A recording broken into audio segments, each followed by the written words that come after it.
ang malinis tayo, ang walang pagnanasa ng pangangatawan. Tandaan mo, kasi ang katawan na ito, iiwan mo. Iiwan mo. Pag meron kang palaging pagnanasa, anong ibig sabihin? Mas mahal mo ang katawan na ito kaysa sa iyong espiritu at kaluluwa. Amen? When you have lust in your life, it is difficult to be spiritual. At aminin natin lahat tayo, mayroong struggle na ganyan. Di po ba? No? Kahit na matanda.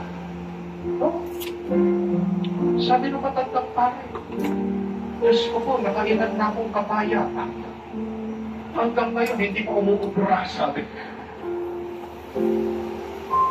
Normal. Tao tayo, mayroon tayong nararanasan, meron tayong nararamdaman. Pero mag-ingat tayo, mag-ingat kayo. Baka sa pakikinig mo ng last, pagnanasa, nakalimutan mo yung pinakamahalaga, yung kaluluwa mo. Baka mas piliin mo pa na ikaw ay makisama ng iyong katawan, mailibing sa lupa, hindi ka makarating sa langit. Amen? At palagi, at sinabi ko po ito, pag ikaw ay natutokso, ano ang paglaban sa demonyo? Dasal. Hindi lang kahit anong dasal. Dasal na galing sa Biblia. Dahil ang ating Panginoon, nilabanan niya ang demonyo, ano ang gamit? Yung Biblia. Verses, versikulo sa Biblia. Kaya sabi ko, ang magandang dasal, dalawa, base sa Biblia. Ama namin, no? Bako Maria, Abagino Maria. Galing sa Biblia. Turo ng ating Panginoon. Pag natutokso ka na, pray the Our Father. Pag may nakikita ka, nakakatokso sa'yo, pray the Hail Mary.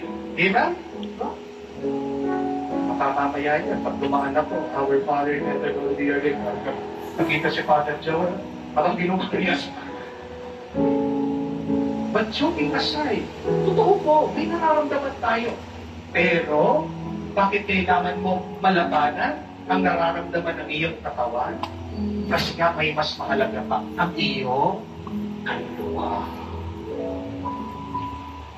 Kasi hindi naman lahat ng iyong nararamdaman tama. Maaaring totoo, maaaring tunay, pero hindi ito tama. Naiihi ka. Totoo. Pero tanong ko,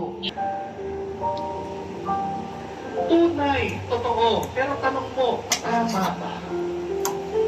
Dahil may mas mahalaga pa kaysa doon sa nararamdaman. Amen?